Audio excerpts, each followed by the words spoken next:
So ito po is 3-phase na motor. Yan o, 3-phase. 3-phase yan. Nag-playa natin ng 3-phase din yung motor. So banda rin natin. Energize to, 3-phase supply. So ano ba mangyayari sa motor kung tatanggalan natin ng isang phase? Putulin natin yung isa. Tingnan natin kung ano mangyayari sa kanya. O yan. Makikita nyo, putol na yung isang linya.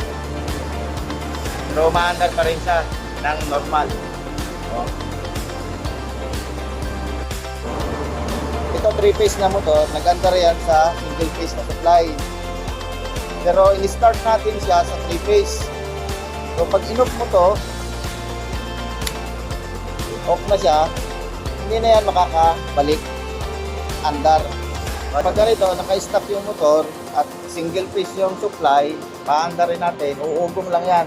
O, ugong. Susunog lang yung motor.